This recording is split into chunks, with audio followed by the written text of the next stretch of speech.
Y vamos a tratar en esta conferencia, la tercera conferencia de nuestro seminario, con las funciones del hombre y las funciones de la mujer.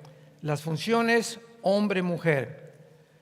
Porque uno de los más grandes problemas de los matrimonios que hemos por lo menos visto a través de muchísimos años de tener seminarios y dar consultoría a los matrimonios, es que el hombre no entiende que las funciones de la mujer son completamente diferentes a nosotros. No entienden muchos hombres, como yo también era bien cabezón, ¿verdad?, que las mujeres piensan completamente diferente a nosotros, actúan diferente a nosotros y además hablan más que nosotros. Las mujeres están platicando y se despiden, nos vemos, ya se pararon de la mesa, se siguen saludando a Dios, llegan a su cuarto y se despiden otra vez por teléfono. Entonces nosotros no somos así. Se juntan, yo he ido por mi esposa, me dice voy a estar con unas amigas, ¿verdad?, cristianas, vamos a estar platicando. La dejo como a las 4 o 5 de la tarde, llego a las 8 o 9 de la noche por ella y siguen platicando. O sea, yo no lo entendía yo, ¿no? Nosotros nos juntamos a los 15, 20 minutos, arreglamos el negocio, lo que tengamos que hablar, pero platicar 3 o 4 horas. Y uno de mis problemas más serios que tuve con Marta, mi esposa, era que cuando me sentaba yo a platicar con ella es testigo de todo lo que yo estoy hablando en este momento, pues le daba el avión. Oye, sí, amén, amén, gloria a Dios, a mi amor. Y ella se daba cuenta porque las mujeres son más psicológicas que nosotros cuando nosotros les estamos poniendo atención o les damos el avión. Y a la mujer lo peor que le puede hacer a tu esposa es darle el avión. Porque a las mujeres les interesa que nos interesemos en lo que nos están diciendo. Y nosotros tenemos la cabeza por aquí, por allá, y eso a mi esposa le molestaba muchísimo.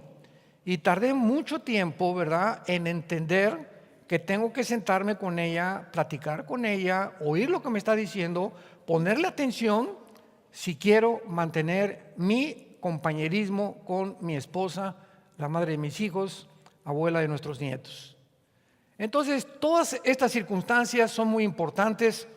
Muchas veces mi esposa me ponía cortinas en mi oficina atrás. Yo llegaba a los 3, 4 días, me decía mi esposa, se paraba enfrente con cara así de ¿por qué? ¿Qué te pasa? Ni siquiera me da las gracias, me decía. ¿De qué? Te puse cortinas nuevas. Le decía, ¿cuáles? Yo tenía 3 o 4 días y no me he dado cuenta que nos había puesto cortinas, porque los hombres somos diferentes y las mujeres son extremadamente detallistas. Y una maceta, yo vengo a los desayunos muchas veces en las mesas ponen floreros. Me dice, ¿te gustó el florero que hubo en el desayuno? ¿Cuál? Le digo. No nos fijamos en esas cosas. Y para poder entendernos el uno al otro, tenemos que entender precisamente que Dios nos hizo diferentes. Y mientras no entendamos estas diferencias, vamos a tener problemas de comunicación y problemas que pueden convertirse más adelante en problemas que pueden crecer.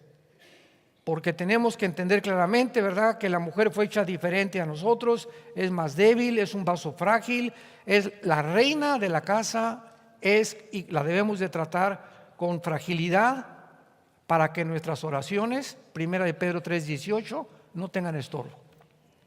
Si Dios ve que tú no tratas a tu esposa con la delicadeza, con la consideración, con la empatía que ella debe y merecen tener, Dios no nos escucha.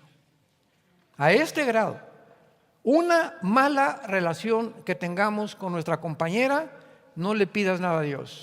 Nuestras oraciones van a rebotar. ¿Y por qué me fue mal el trabajo? ¿Y por qué me fue mal aquí? Hay una raíz siempre que produce hiel y amargura. Y es tu relación con tu esposa. Dios considera tan importante nuestra relación que no puede un hombre caminar así y la esposa así. O caminamos juntos o no caminamos.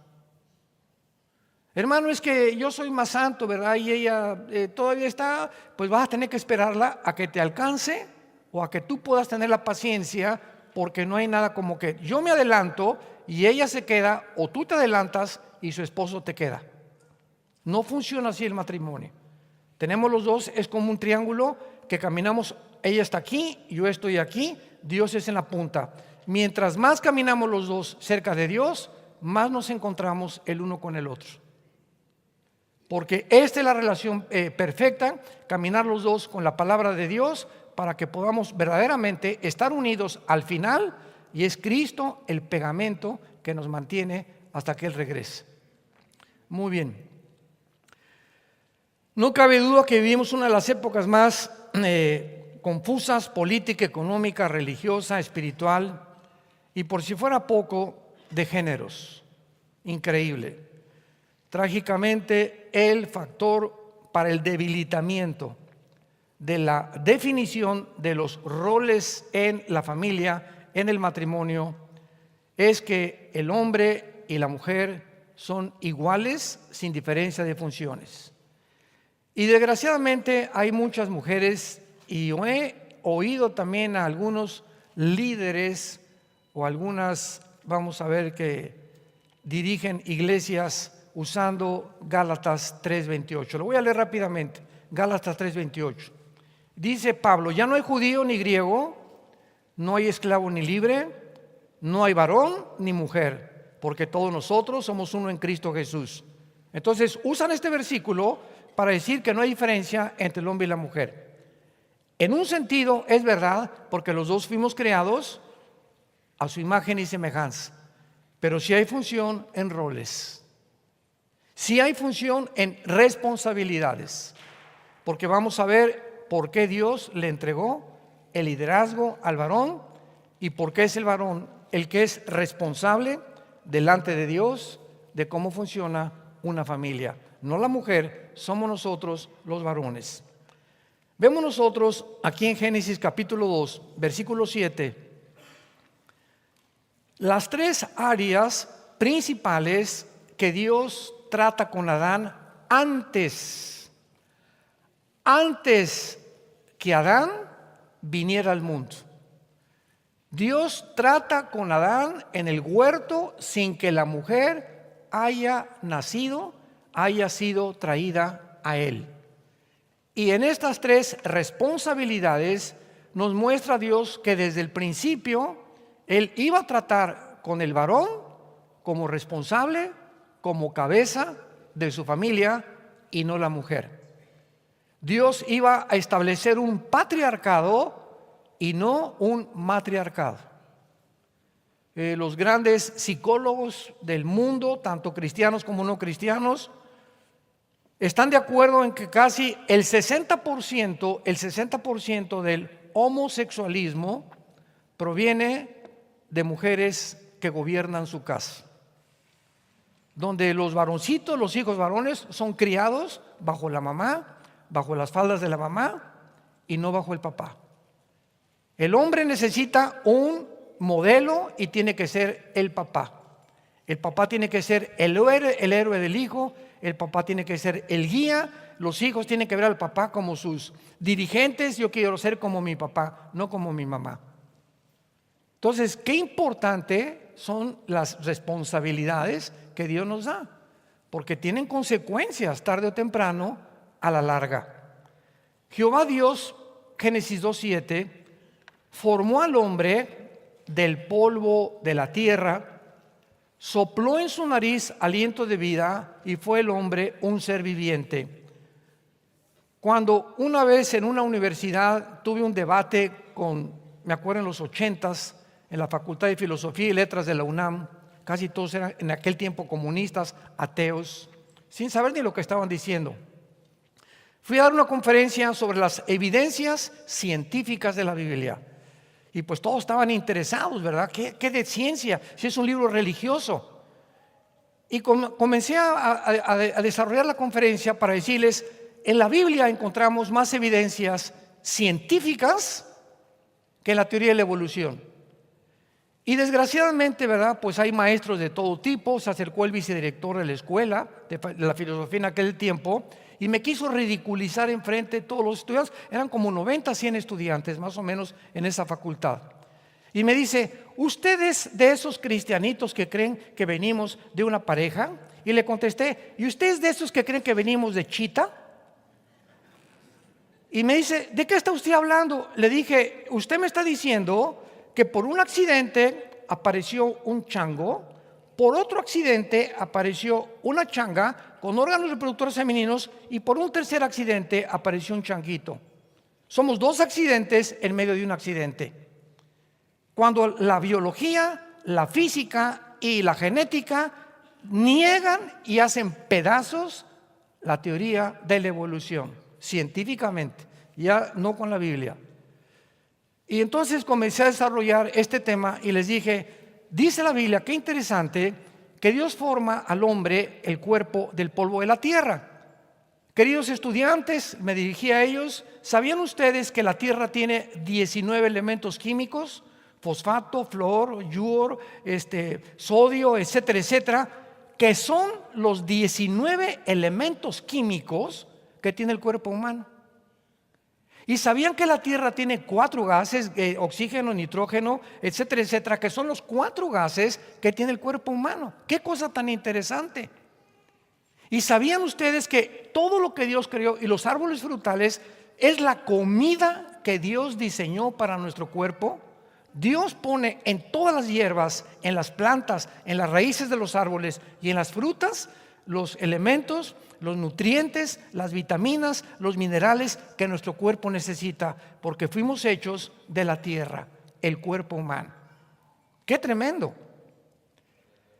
Una vez que Adán estaba ya formado como con su cuerpo, Dios hace algo que Dios no hizo con los animales. Y Dios hizo esto sobre Adán. Dios le infunde al ser humano algo que los animales no recibieron, que se llama el espíritu. Hace muchos años, cuando Caleb, nuestro hijo, era niño, chiquito, Marta y yo lo llevamos al pediatra. Y me acuerdo que una vez lo acostaron, tenía como 6 meses, y nos dice el pediatra: ¿ven ustedes aquí el hoyito que tiene aquí arriba del coxis? Sí, me dice: ahí estaba la cola. Mi esposo y yo nos volteamos. Un pediatra, no saben ustedes los títulos tan elevados que tenía en la medicina, de los más altos pediatras. Su esposa era cristiana y pues nos recomendó con su esposo. Le dije: ¿cómo que la cola? Me dice: pues sí. ¿Y qué le pasó a la cola? Y dice: la evolución se fue perdiendo, pero nacimos con cola. Y aquí está la prueba, me dice. Y le dije: ¿sabes tú cuál es la diferencia entre el hombre y la mujer? El espíritu. Porque los animales no tienen conciencia de la existencia de Dios. El ser humano fue creado con la conciencia de que hay un Dios, y no hay ninguna civilización, ninguna tribu en la historia que no haya adorado a algo o a alguien. Y cuando el ser humano no conoce a Dios, agarra un palo, un tronco y forma un ídolo, o una piedra y adora un ídolo. Y el hombre, de lo que él formó, se hinca a adorar algo que hicieron sus manos. Como dijo Sigmund Freud, el psicólogo vienés, el hombre es incorregiblemente religioso. ¿De dónde viene esta religiosidad? ¿De dónde viene este deseo de adorar algo o a alguien? A la luna, o en Teotihuacán vamos a cargarnos de la energía de la luna, o el sol, o las estrellas. Pero el ser humano fue creado para adorar. ¿Y de dónde vinieron las religiones? De este instinto, porque fuimos creados para ser eternos y traemos dentro la eternidad. Y por eso la Biblia dice que recibimos el espíritu y el hombre fue hecho un ser viviente. Vean ustedes el versículo 8 y el versículo 9 de Génesis capítulo 2. Jehová Dios plantó un huerto en Edén, al oriente, y puso allí al hombre que había formado. Jehová hizo nacer de la tierra todo árbol delicioso a la vista, bueno para comer, árbol en medio del huerto, y el árbol de la ciencia del bien y del mal. Vean ustedes que la Biblia dice que cuando Dios formó al hombre, lo formó fuera del Edén, no en el Edén. ¿Ya se fijaron?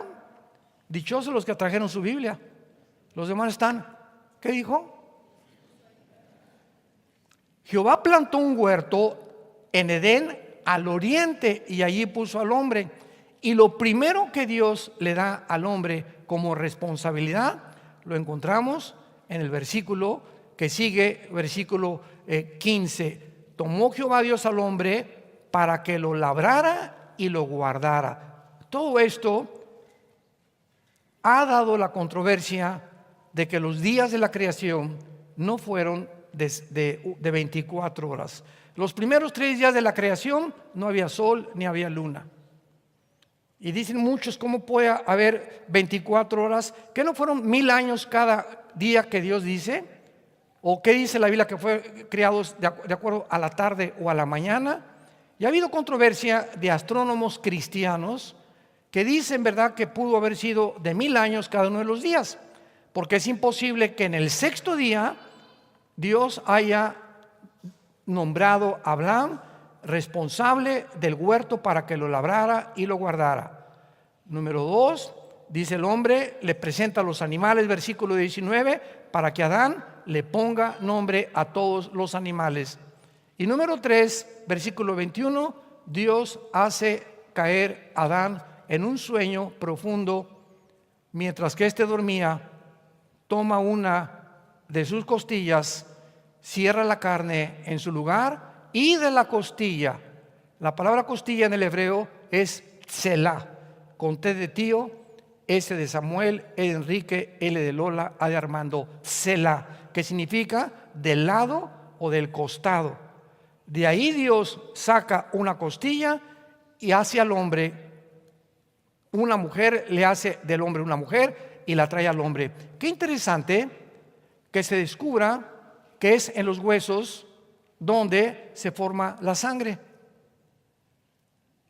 Cuando yo les pregunto a muchos estudiantes, ¿quién fue primero, el huevo o la gallina? ¿Qué contestarías tú? ¿Y quién puso la gallina? Porque todas las gallinas vienen de huevo. Y si hay huevo, pues tuvo que haber una gallina. Bueno, vamos a voltear la pregunta. ¿Quién fue primero, el hombre o la mujer? El 90% de los estudiantes científicos, médicos con los que hemos estado en hospitales nos contestan, tuvo que haber sido una mujer, porque todos venimos de una mujer. No hay nadie en el mundo que no haya tenido mamá. Y la Biblia nos dice que no fue así, que primero fue el hombre y del hombre saca Dios a la mujer. Y cuando se descubre la genética de que la mujer tiene cromosomas XX y el hombre XY, nos damos cuenta por qué la sabiduría y la declaración científica de la Biblia de que Dios no podía sacar de la mujer al hombre por tener 2 cromosomas XX, pero como el hombre tenía la X y tenía la Y del material genético de la mujer, del hombre, Dios saca a la mujer, porque si hubiera sido al revés, no hubiéramos podido reproducirnos genéticamente. Esto fue escrito hace más de 3.500 años, médicos que nos acompañan, señores científicos, agnósticos y ateos. ¿Quién le dijo a Moisés cuando escribió el Génesis que fuimos formados del polvo, que fuimos formados genéticamente, que fue primero el hombre y de ahí sacó la mujer? ¿Quién le dijo a Moisés los datos tan importantes que se descubren después? Que la sangre se forma dentro de los huesos y que es de la sangre de donde Dios hace al hombre, y que es a través de la circulación de la sangre que tenemos la vida, porque la Biblia escribió antes que se descubriera la circulación de la sangre que la vida del hombre está en la sangre. Y actualmente vas a una biometría hemática o vas a cualquier laboratorio que te hagan, y en la sangre está si tienes esto, si tienes linfocitos, eritrocitos, glóbulos blancos, todo se encuentra absolutamente en la sangre. Y lo más interesante es que a través de la sangre se transmite el pecado.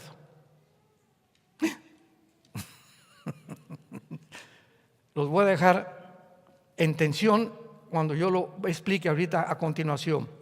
Bueno, entonces esto es muy importante porque la creación del hombre nos muestra claramente que el hombre recibe las responsabilidades de cuidar, de ponerle nombre a los animales, y la mujer es sacada del varón y no el varón de la mujer. Repito, por cuestiones genéticas que después se descubrieron por el doctor Collins, director del genoma humano en la última década del siglo pasado. Veamos ahora que una vez que Dios saca a la mujer del varón, cuando la ve a Adán, pega un grito y dice: ¡guau! Cuando estuvo delante de una changa, de una jirafa, de un rinoceronte, ¿verdad? Pues le puso nombre a todos los animales y no se encontró ayuda idónea para él. Y desde el cielo se oyó una voz que dijo: no es bueno que el hombre esté solo. De acuerdo a la perspectiva divina, Dios creó al varón socialmente y de una forma especial para que pudiéramos reconocer nuestra necesidad de tener una compañera, una amiga, un amante, una esposa, una madre de nuestros hijos, y que cuando lleguemos a los 70, 80 años nos dé masajito en los pies y nos tape con una colchita cuando tengamos frío. Pero no es bueno, de acuerdo a Dios, que el hombre esté solo. Y esto lo comprobamos a través de toda la historia, porque ahora han visto los grandes especialistas en la medicina y en la genética y en la senilidad que los hombres casados duran más tiempo que los hombres solteros. Algo demostrado médica y científicamente. Y el versículo 24, en 3 palabras se declara qué es el matrimonio.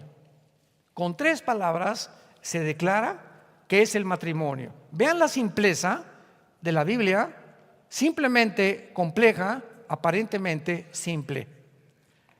Por tanto, dejará el hombre a su padre y a su madre, se unirá a su mujer y será una sola carne. ¿Qué es el matrimonio? Mamá, bye. Papá, bye. Fido, mi perro, bye, Fido. Todos, mi familia, la que nos trajo al mundo, se queda atrás. El momento que nos casamos, nuestra familia anterior, hermanos, papá, se quedan atrás, y de ahí en adelante mi esposo y yo ante Dios somos la nueva familia. Y voy a seguir respetando y honrando a mis papás.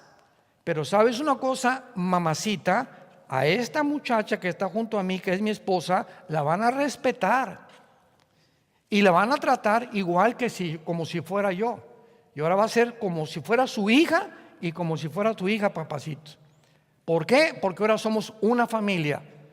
Y nos muestra la experiencia que cuando viven terceras personas en un matrimonio, acaban casi siempre en divorcio. En otras palabras, no te lleves a tu mamá a la luna de miel. Suegros que me están escuchando en este momento, si visitamos a nuestros hijos recién casados, estemos con ellos 3 o 4 días nada más. No te quedes más de 1 o 2 semanas con ellos. No es bueno ni psicológica ni privadamente. Yo recuerdo hace muchos años les conté una historia de un hombre que dijo: no, sí es cierto, el pastor tiene razón, yo tenía ya como 2, 3 años de casado y mis suegros vinieron a mi casa. Y me levanté un día, me dice, dio un testimonio a todos, me levanté como a la 1 de la mañana y abrí el refrigerador y del otro lado se apareció un marciano. ¿Cómo que un marciano? Sí, mi suegra llena de tubos. Me dio un susto, me dice, a la 1 de la mañana y yo estaba en chones. Entonces me di cuenta que ya no podía andar en chones en mi casa, perdí mi privacidad, perdimos nuestra sencillez, mi esposa y yo. ¿Por qué? Porque estaban ahí los suegros, no podíamos ya hacer nada, porque muchas cosas ya tenían 2 semanas y el muerto y el arrimado apestan a los 3 días, como dicen vulgarmente en México. ¿Qué sabe la Biblia? ¿Dejará el hombre a su padre y a su madre? Y ya se casaron. Dejemos que nuestros hijos se enfrenten el uno con el otro. Mamá me pegó. Pues aguántese. Tenemos que entender el daño que les hacemos a nuestros hijos cuando nos metemos demasiado en su matrimonio. Tienen que pasar problemas, tienen que enfrentarse el uno con el otro, etcétera, etcétera. Entonces el matrimonio es dejar el pasado, la familia pasada. Ya ahora mi esposa, escuchen esto, finalmente, en el primer punto, es mi principal prioridad. No mis papás, ni mis hermanos, ni mi perro. Mi esposa es, de ahí en adelante, después de Dios, mi principal prioridad. Primero Dios, después mi esposa, en tercer lugar mis hijos, en cuarto lugar mi familia o mi trabajo. Esta es la prioridad establecida en la Biblia por Dios. Si tú pones en tu nuevo matrimonio, es que tú no eres como mi mamá, y no me haces los huevos como mi mamá, y no cocinas como mi mamá, y comenzamos a compararnos, en ese momento vas a destruir psicológicamente a tu esposa, porque te va a contestar, tienes razón, no soy tu mamá, soy tu esposa. Y si tu mamá hacía las cosas, ¿verdad? Te vas a acostumbrar a como yo te hago los huevos y te aguantas. En segundo lugar, dejará el hombre a su padre y a su madre, se unirá a su mujer. El matrimonio es la unión física, sexual de un hombre y de una mujer. Esta es la razón por la que la mujer tiene órganos reproductores femeninos y el hombre tiene órganos reproductores masculinos. Es la masculinización y la feminidad de dos seres completamente diferentes que al unirse de una forma maravillosa, Dios trae familia a este mundo. Los órganos de la mujer fueron desarrollados para que fuera mamá desde niña. Las niñas ya con las muñecas, los niños con el carro de bomberos, de la policía, quieren ser soldados, quieren ser etcétera, etcétera. Las niñas quieren ser princesas, sueñan con un príncipe azul. Desde chiquitos el hombre y la mujer somos completamente diferentes. Qué tristeza que en el siglo que vivimos quieran invertir los papeles y decirle al niño, juega con las muñecas, y a las muñecas, juega con el carro de bomberos, y despersonalizarlos y robarles su identidad. No hay crimen más grande que se pueda cometer. Esto significa una cosa: el sexo fue creado para ser usado única y exclusivamente dentro del núcleo y de la dimensión del matrimonio. Nunca antes del matrimonio, y del matrimonio nunca con otra mujer que no sea tu esposo, ni con otro hombre que no sea tu esposo, porque se llama adulterio a los ojos de Dios. Y el que comete adulterio, Proverbios 6:32, corrompe su alma, heridas y vergüenza hallará, y muchos años tardará para que tu esposa te perdone o para que tu esposo te perdone. Es el enemigo más grande que existe dentro de un matrimonio, el adulterio. Se unirá a su mujer y serán una sola carne. Usar el sexo antes o durante el matrimonio o con otra persona que no sea mujer y que sea hombre es algo animal, es algo no natural, que viola completamente lo establecido por este libro, no por el Corán, no por el Tripitaka de Buda, no por los Vedas de los persas, no por ninguno de los libros sagrados, ni por ningún libro de los hindúes. Solo la Biblia establece las leyes del sexo y del matrimonio. Qué libro tan maravilloso es la Biblia. Y finalmente, y serán una sola carne. Lo que Dios juntó, no lo separe el hombre. Y estaban ambos desnudos, Adán y su mujer, y no se avergonzaban.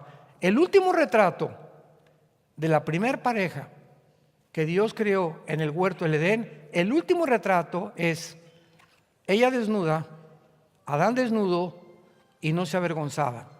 No había temor, se podían ver a los ojos, con sinceridad, se amaban, pero algo sucedió en la creación del hombre y la mujer, que todos lo sabemos.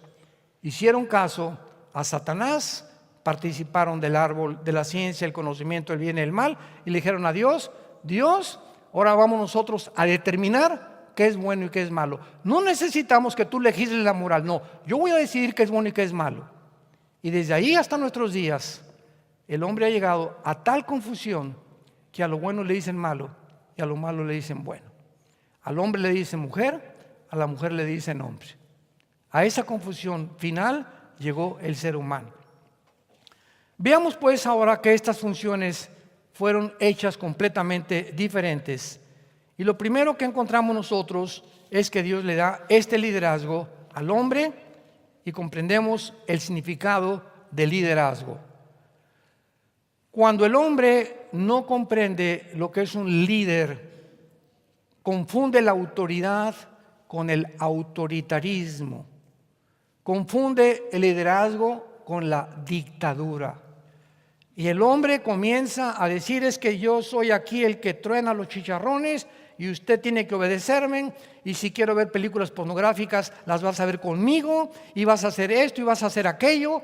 Y hay mujeres que sí, mi amor, lo que tú digas, porque la Biblia dice que debemos estar sujetas a ellos. ¿Cuántas mujeres son tan tontas que creen que eso es someterse al hombre? Y Dios no te manda a ser un borrego que obedezcas a un lobo. ¿Por qué? Porque no has entendido, ni el hombre tampoco, a distinguir lo que es el liderazgo. En primer lugar, esta palabra líder suena a veces muy fuerte para algunas mujeres. Por ejemplo, esta palabra se puede usar para un director de orquesta.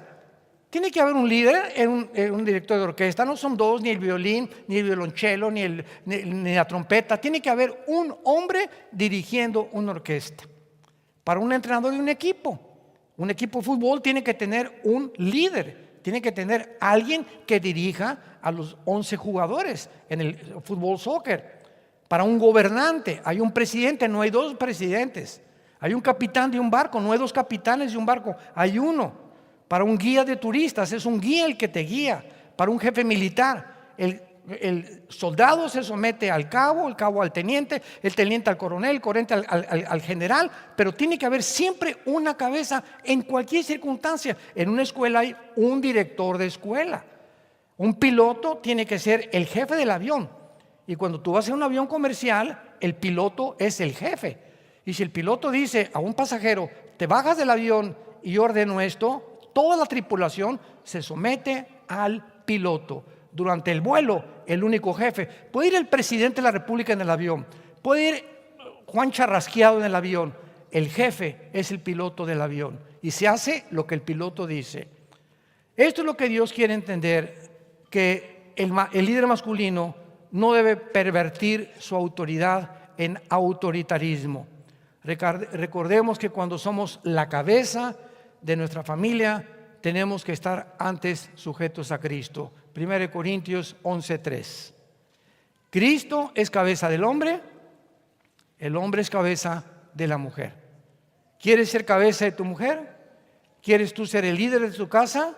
Antes sométete a Cristo. Tú no puedes ser líder de tu casa ni tener la autoridad divina mientras tú no te sometas a la autoridad de Jesucristo. Para mandar tenemos que antes someternos a otra autoridad. No hay autoridad sin autoridad. ¿Me siguen? Yo no puedo ejercer una autoridad si yo no estoy sujeto a una autoridad, porque sería completamente, ¿verdad?, algo que no funcionaría. Yo puedo ejercer mi autoridad simplemente porque estoy sujeto a Cristo. Y cuando ejerzo mi autoridad con mi esposa, cuando Dios ve que yo me sujeto a Él, Dios entonces honra mi autoridad y Él es el que cambia a mi esposa, no yo. Hoy en la mañana le dije a una persona: yo le doy gracias a Dios que no somos dioses. Yo no puedo cambiar a mi esposa, ni a ninguno de mis hijos, ni a mi mamá, ni a mis suegros, ni a mis primos, menos a mi perro. No podemos cambiar a nadie, esto le corresponde a Dios. El cambiar un corazón y una persona, no somos dioses. Si yo quiero cambiar a mi esposa, te vas a someter, o la esposa, pues tienes que venir a la iglesia. El pastor dijo que vas a arder en el lago de fuego. Así menos tu esposo va a hacer caso. Si tu esposo tiene un problema, tienes que orar por él y descubrir el poder de la oración. Entonces la autoridad tiene que ser ejercida si antes hay autoridad, para que Dios te honre delante de tu esposo y delante de tus hijos. porque es la forma como funciona espiritualmente. En segundo lugar, no implica superioridad. Ningún líder es infalible, ni tampoco superior a los que dirige. Tanto el hombre como la mujer somos iguales espiritualmente porque fuimos creados a la imagen y semejanza de Dios. Y finalmente, el líder debe siempre de proteger a la mujer. Efesios 5, 28 al 29. Para que podamos nosotros entender que cuando viene una persona en la noche y quiere meterse a la casa, ¿quién sale a enfrentarse al ladrón? ¿Él o ella? Él, ¿verdad? Porque ahí está. Él es el que debe proteger, no ella a nosotros. Nosotros debemos protegerla a ella. Así fue como Dios nos diseñó y nos creó. Si voy por la calle y alguien nos insulta o insulta a mi esposa, ella no va a salir a defenderme. Yo tengo que defender al que insulte a mi esposa. ¿Por qué? Porque yo soy el responsable de proteger a mi esposa. Dice Efesios capítulo 5, versículo 28. Los maridos deben amar a sus mujeres como a sus mismos cuerpos. El que ama a su mujer, a sí mismo se ama, porque nadie aborreció jamás su propia carne, sino que la sustenta y la cuida como Cristo a la iglesia. Yo le hago un daño a mi mujer, no sé que me estoy haciendo daño a mí. Vean esta ley impresionante, inexorable espiritualmente. Yo le hago un daño a mi esposa, yo le tengo rencor a mi esposa, yo golpeo a mi esposa, yo la trato como una sirvienta y no como mi esposa, como mi amante, como la madre de mis hijos. Sin embargo, soy tan tonto que no entiendo que me estoy dañando a mí primero. Porque Dios me está viendo y las cosas no me van a salir bien y Dios de alguna manera va a tratar con mi vida para que yo entienda cuál es el orden y la prioridad de mi vida. No se engañe el hombre, lo que sembramos tenemos que recoger. El que le hace daño a su esposa, primero se daña a sí mismo. Nadie puede ensuciar el objeto que uno ama. Así que si tú realmente amas a tu esposa, la respetas, la proteges, la cuides, la diriges, oras por ella y tratas de, cuando te esté hablando, ponerle atención. Recuerden de eso también, que es muy importante. Vamos ahora con las mujeres rápidamente, porque no cabe duda que la verdadera feminidad, ¿cómo ha sido distorsionada? Impresionante. Principalmente por los medios masivos de comunicación. Cines, teatros, películas, telenovelas, revistas, etcétera, etcétera, retratan actualmente a la mujer más hombruna, más tosca, más agresiva, más violenta, más seductora, más independiente del varón. ¿Por qué? Porque es lo contrario a lo que Dios nos dejó para obedecer. Viene Satanás y destruye o trata de destruir toda la imagen y la identidad que nos dejó escrita en su palabra. Vemos nosotros a continuación algunas características positivas y negativas femeninas. Veamos las positivas. Una mujer positiva, una mujer de Dios, es animadora. Mi amor, tú puedes, échale ganas. Tú estás guapo, aunque tienes cara de iguana, pero me gustas. Compasiva, dulce, gentil, tierna, considerada, sabia, espiritual, sincera, confiable, obediente, cariñosa, graciosa, delicada, quieta, fiel y pura a los ojos de Dios. Tenemos como ejemplo en la Biblia a Sara, Noemí, Ruth, María, la madre de Jesús, Marta y María, amigas de Jesús, Loída, Eunice y la abuela y madre de Timoteo. Así que cuando nosotros estamos hablando de las cualidades positivas de la mujer tiene que entender esto. Mañana vamos a hablar de lo que el hombre necesita y las necesidades de un hombre para que las mujeres entiendan qué es lo que necesitamos nosotros. Pero tú tienes que entender qué necesita una mujer, ¿verdad? Porque una mujer negativa es una mujer pasiva, seductora, cautivadora, coqueta, vana, manipuladora, quejumbrosa, agresiva y chantajista y extorsionista también. Vemos nosotros en Proverbios capítulo 2 que el rey Salomón describe estas características negativas de una mujer. Proverbios 2, 16 al 19. Y nos promete a los hombres: serás librado de la mujer extraña, de la ajena que halaga con sus palabras, la cual abandona al compañero de su juventud y se olvida del pacto de su Dios. Este tipo de mujer, tarde o temprano, si Dios te llamó y eres obediente, Dios te la quita, Dios se la lleva. Serás librado de esa mujer porque tú quieres servir a Dios. Y si esa mujer ve Dios que no va a cambiar y que no es la mujer que te puede realmente levantar y ayudarte, porque la mujer necia destruye con sus manos su casa, la sabia levanta su casa y levanta a su varón. Una mujer hunde o una mujer levanta a un varón. Es el poder tan grande de la feminidad. Entonces no nos preocupemos, vuelvo a repetir, Dios, si no funciona tu esposa, tarde o temprano o se la lleva o algo pasa. Si no funciona tu esposo, tú sigues sirviendo a Dios con todo tu corazón y el gavilán pollero te va a dejar. Ábrele la jaula, ¿verdad? Adiós, nos vemos. Si quieres irte, pues vete. O mujer, te quieres ir, ahí está la puerta, vete, te pongo tu maleta con mucho gusto. Adiós, ¿verdad? Pasa un año, de acuerdo a las leyes en México, te puedes divorciar al año si eres abandonado en tu hogar. Se llama abandono de hogar. Y es una de las causas únicas del adulterio, abandono o adulterio, para poder divorciarse. No hay ninguna otra causa para poder divorciarse bíblicamente. Si él se va o ella se va y pasa un año y no ha regresado, lo más seguro es que ya se fue con otro o ya se fue con otra. No te vas a quedar. ¿Y por qué, hermana, está así como monjita con la cara de la Madre Teresa? Ay, hace 5 años se fue mi esposo y lo sigo esperando. Porque las hermanitas de la caridad en la iglesia me dijeron que lo siguiera esperando porque tengo que estar sujeta a él. ¿Verdad? Esa hermana, ¿verdad?, no es realmente una persona cuerda, ni sabia, ni mucho menos, porque no ha entendido que no nos llamó Dios a servidumbre. 1 Corintios capítulo 7 del 15 en adelante. Cuando eres víctima, Dios te bendice y Dios tiene otro plan para tu vida. Pero cuando tú obedeces a Dios, Dios te premia, te recompensa. Y si un hombre o una mujer estorban el plan de Dios para tu vida, Dios te lo quita de tu vida o te la quita de tu vida.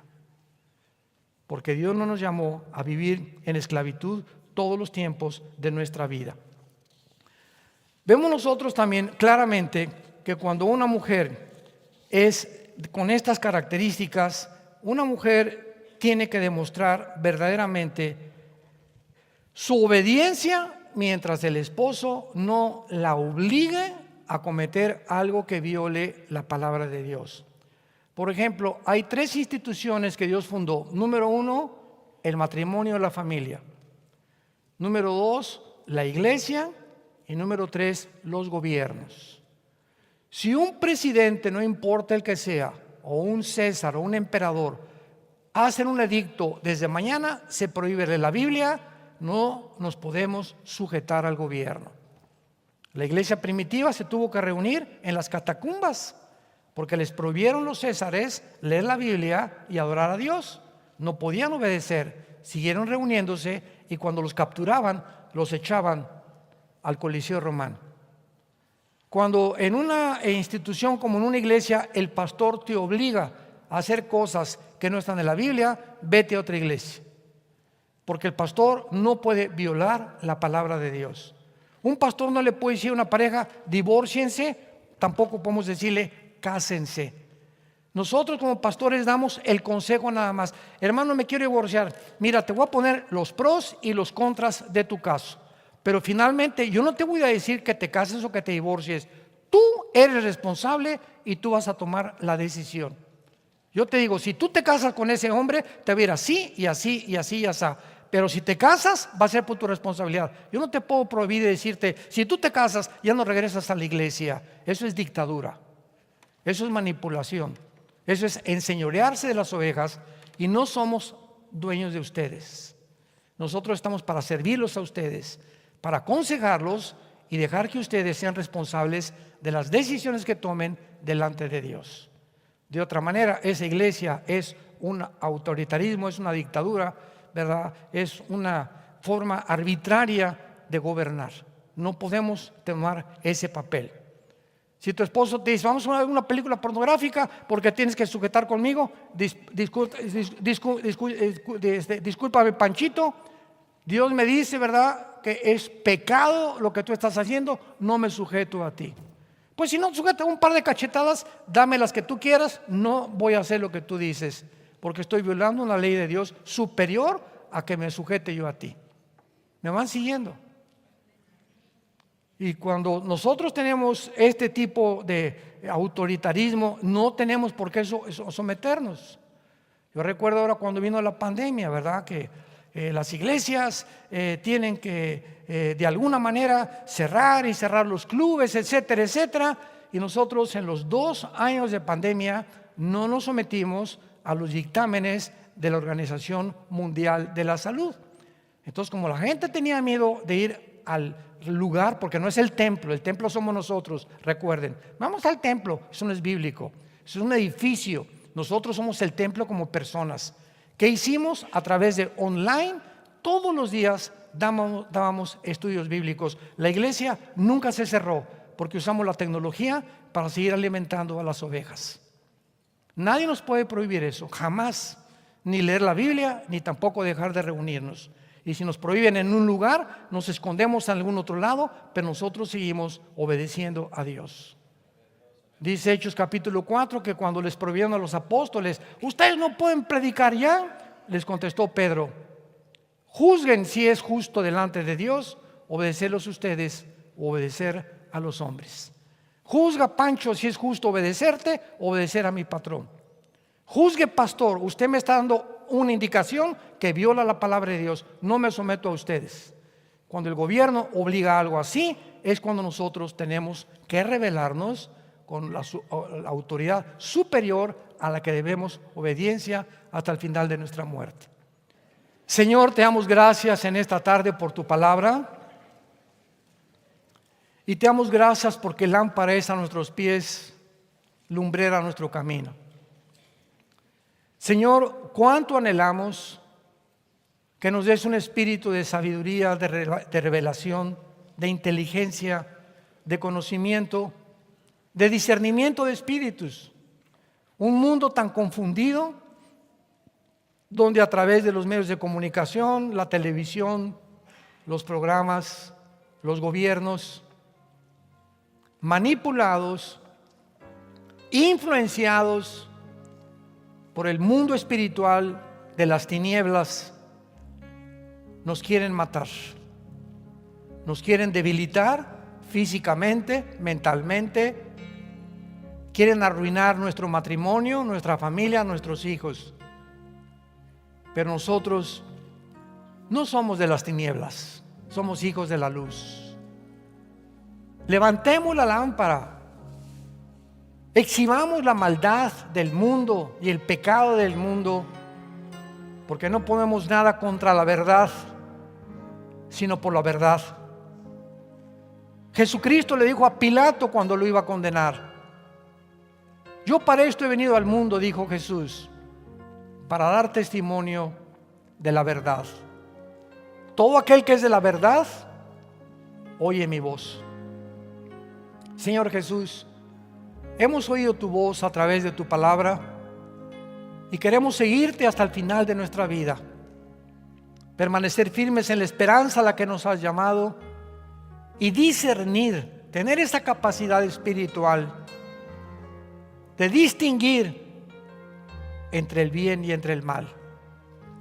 No son los psicólogos, ni los sexólogos, ni los políticos, ni los psicólogos, ni psiquiatras, ni filósofos, ni politólogos los que nos dicen cómo vivir. Eres tú. En tu palabra no hay nada torcido ni perverso en ella. Ella es luz y sabiduría a los que entienden y a los que obedecen tus mandamientos. Cuán grande es tu bondad que has demostrado para los que te temen, porque nunca seremos avergonzados los que conocemos tu nombre, porque nunca nos has abandonado ni nos abandonarás. Te bendecimos, Jesús, y te damos toda la gloria por este tiempo que nos has dado alrededor de tu palabra. Amén.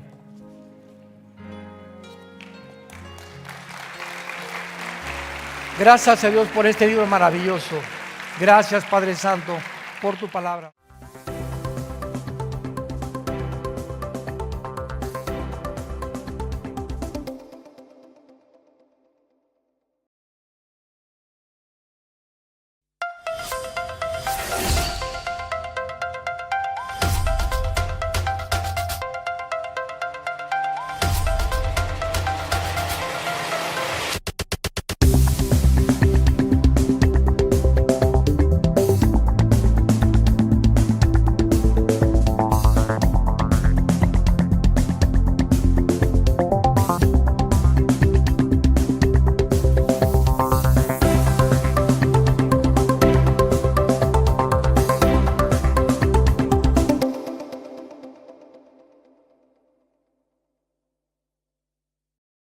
Estamos ante una serie titulada La bestia que sube del abismo.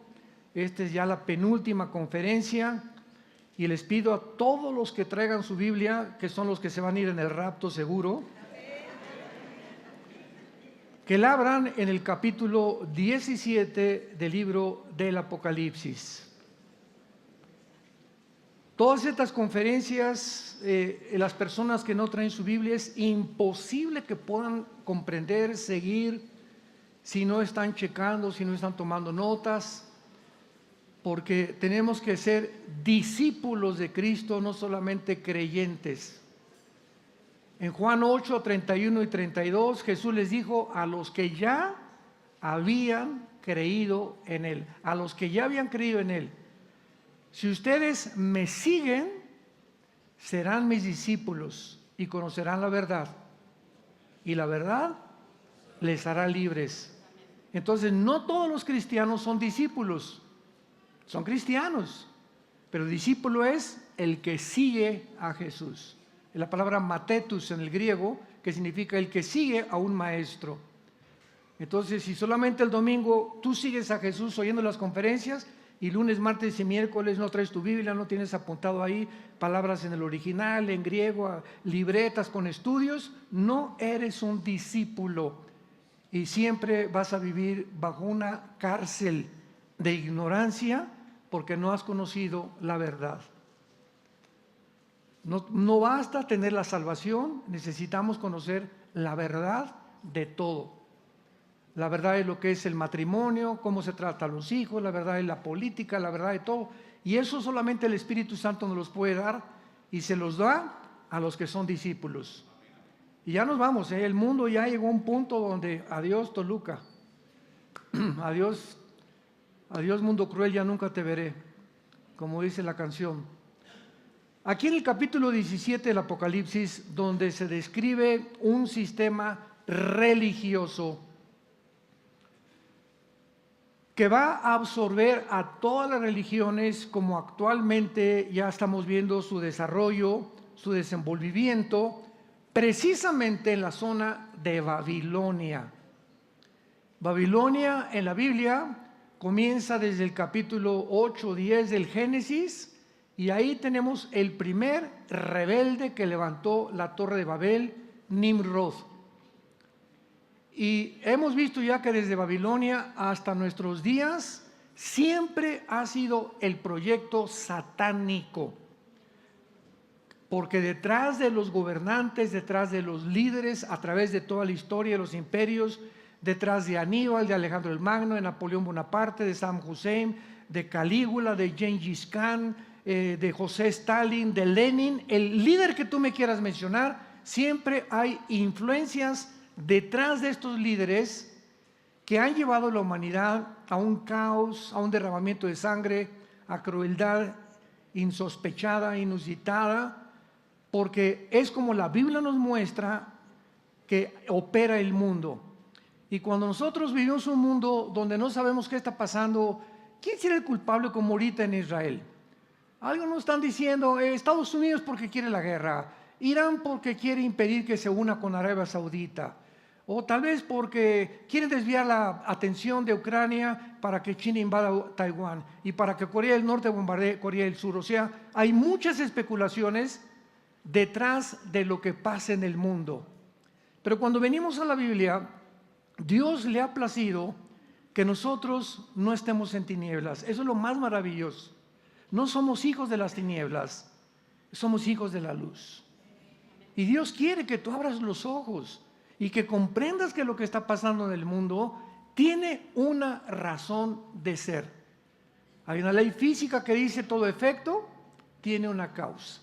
No hay absolutamente nada que esté pasando en el mundo que digas es coincidencia o fue accidental. No, no y no. Forma parte de una pieza del rompecabezas que va a llevar al mundo a su final, tal como la Biblia lo escribió, lo profetizó, lo anticipó hace más de 2500 años. Así que en este libro se describe todo esto, pero en el versículo 8 y 9 del capítulo 17 del Apocalipsis, estos dos versículos nos interesan mucho para esta conferencia. Véanla, óiganlas por favor. Hemos dado tanta información como no se imaginan acerca de la Biblia, de lo que está pasando, pero principalmente de la persona del anticristo, que es la bestia que sube del abismo en Apocalipsis 11, versículo 7.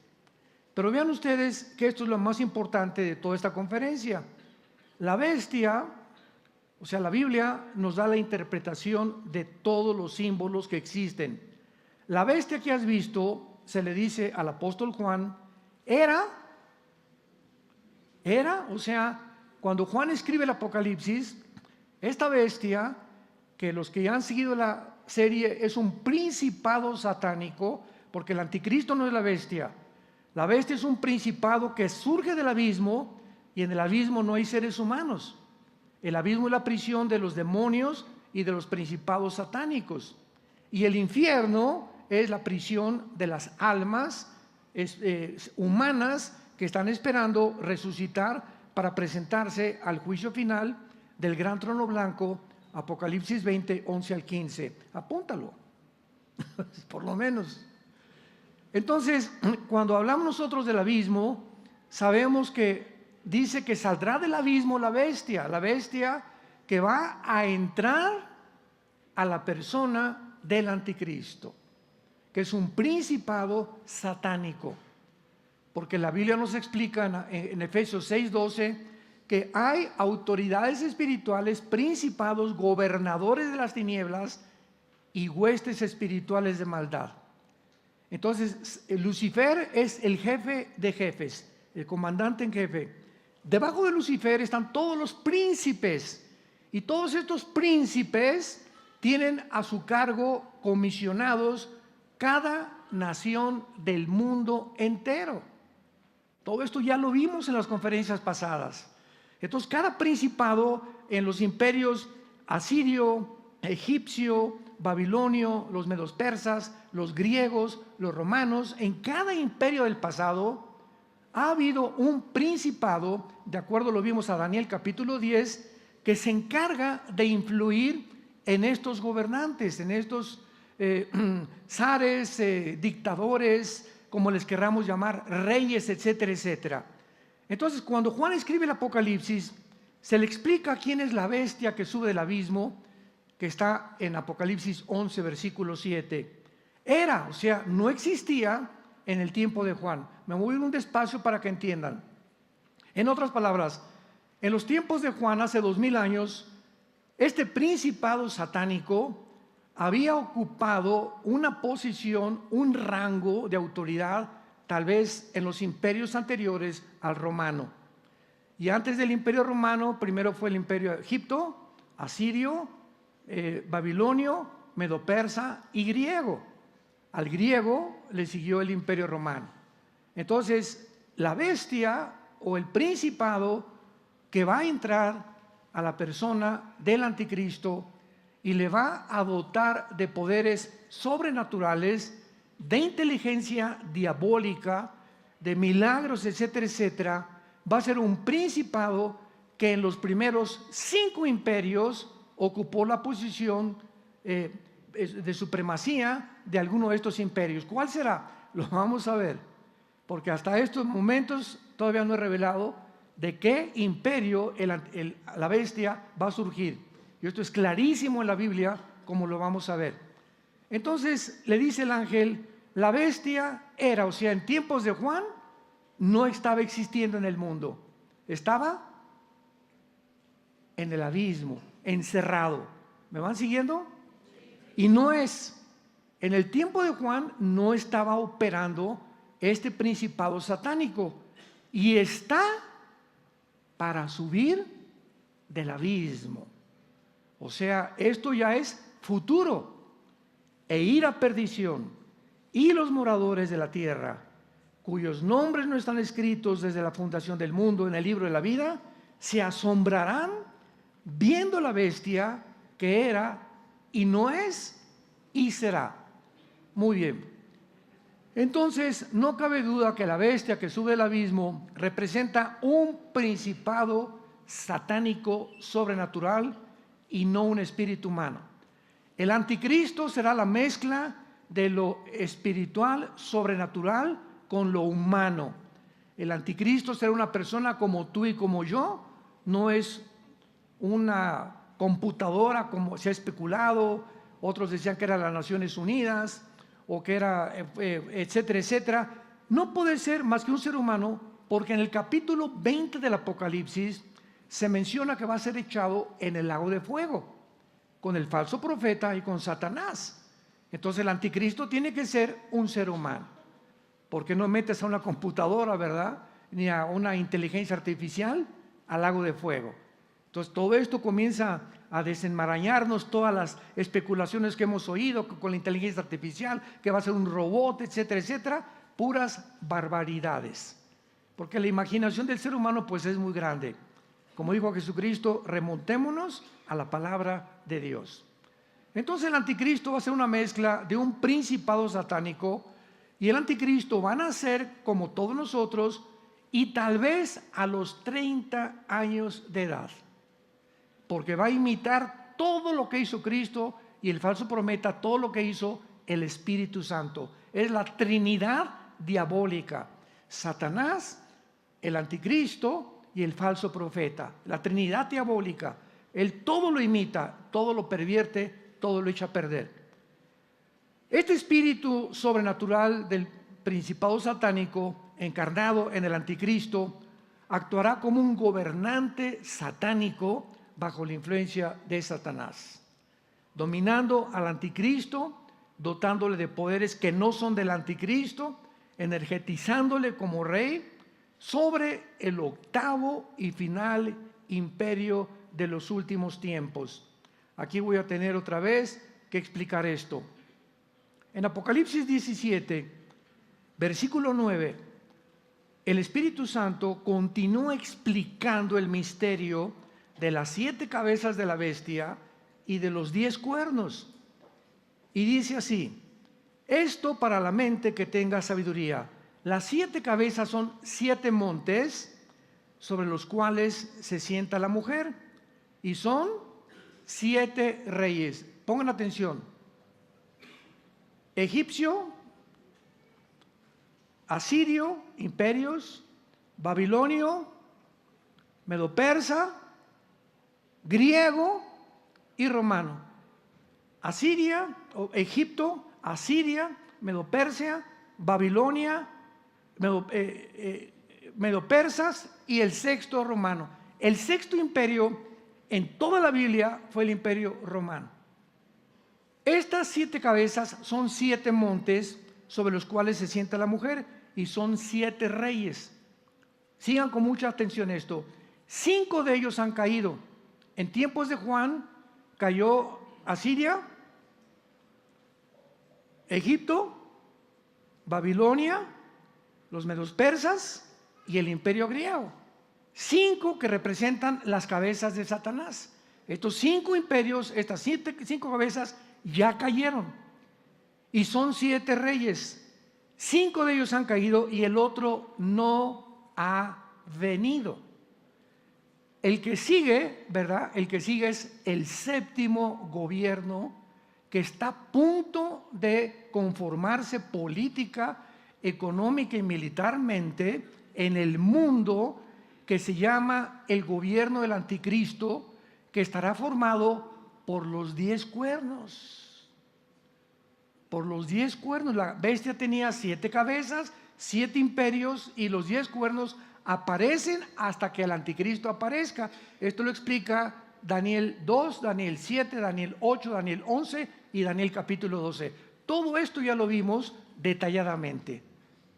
Entonces, estos 10 cuernos representan también en Daniel 2 los dedos de la estatua del rey Nabucodonosor, del sueño que tuvo, porque representan todos los gobiernos mundiales que habría desde hace 2600 años hasta Jesucristo.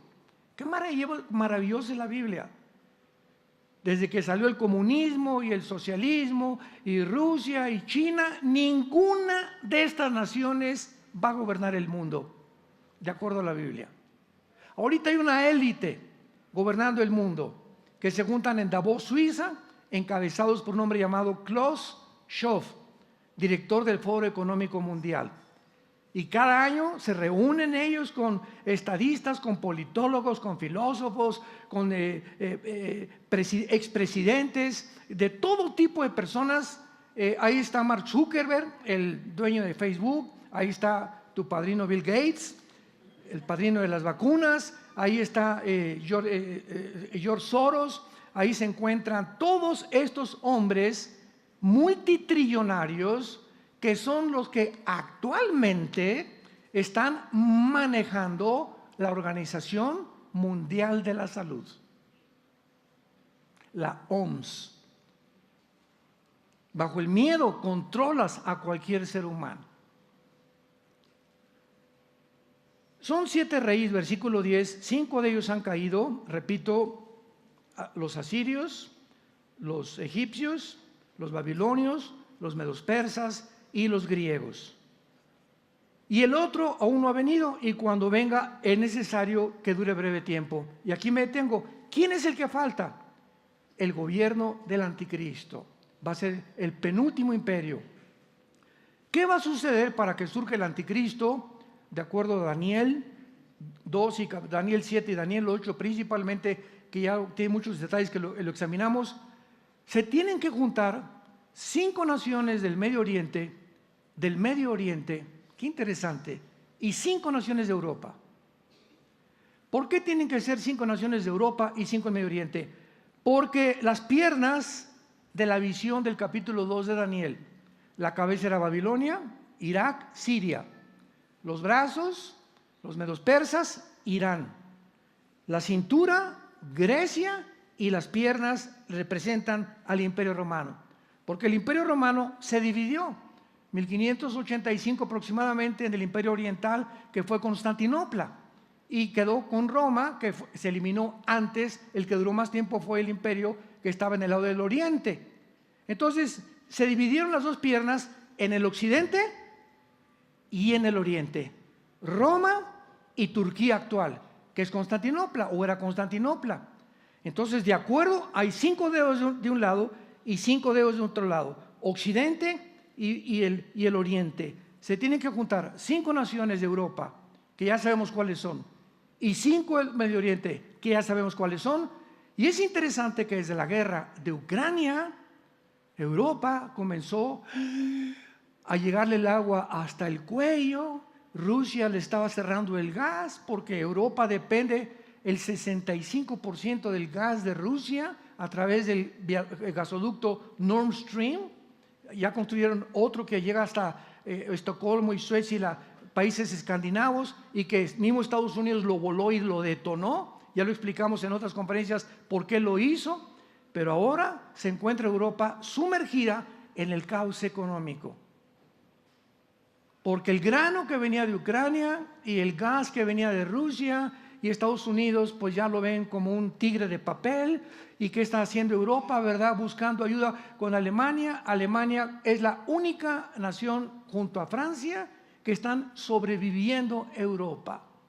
Están sobreviviendo porque el Fondo Económico Mundial no tiene dinero ya para sacar ni a España, ni a Portugal, ni a Italia, ni a Grecia del caos económico y de la migración espantosa que está sufriendo Europa de musulmanes.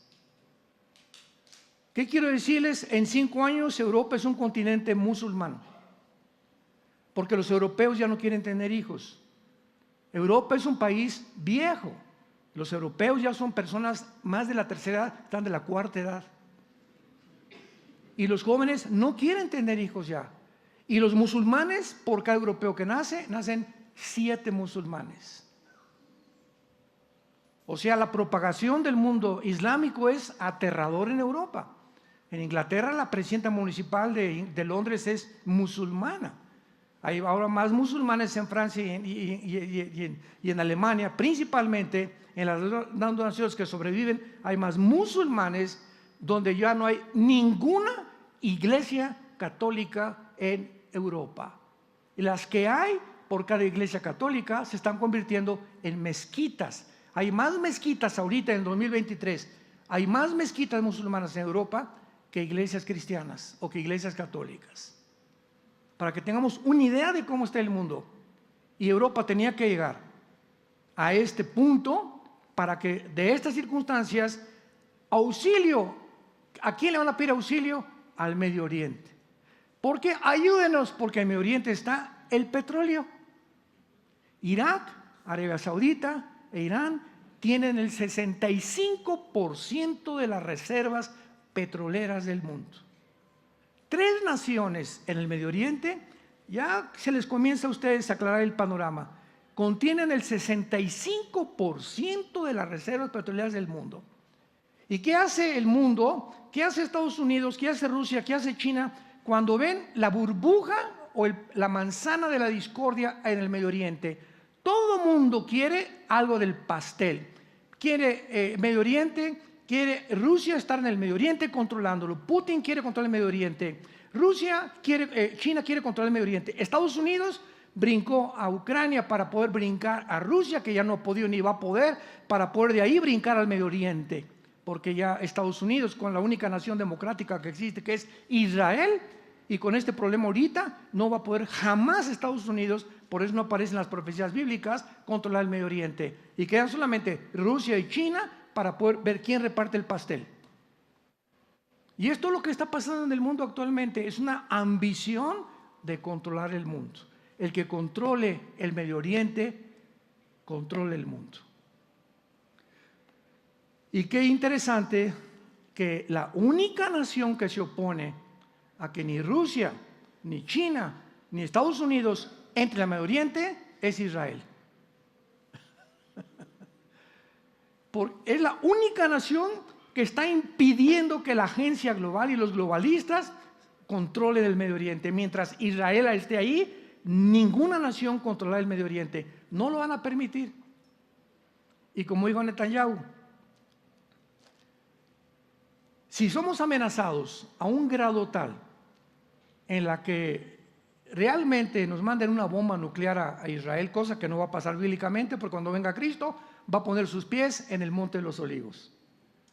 Eso nos garantiza que es indestructible. Nadie de aquí a que venga Cristo, nadie le podrá hacer daño a Israel. Ya, ¿por qué Dios cogió a Israel? Es otra conferencia, que ya también la tuvimos. Entonces, esto es muy importante, interesante, porque dijo Netanyahu, si somos amenazados a un grado que nos sintamos arrinconados, vamos a hacer, se llama la operación Sansón. ¿Por qué recurrió a Sansón en el libro de los Jueces? ¿Se acuerdan de Sansón? Le decían el Rambo del Antiguo Testamento.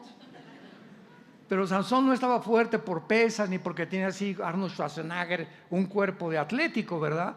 Simplemente pues era una persona flaquita como tú y como yo, pero venía el Espíritu Santo para que la fuerza no fuera de él, y él era el Espíritu Santo el que le dotaba de fuerzas sobrenaturales. Entonces Sansón no cumplió con matar a los filisteos, se metió con una mujer Dalila. ¿Ya sabes lo que significa Dalila? La que debilita a los hombres. Ándale.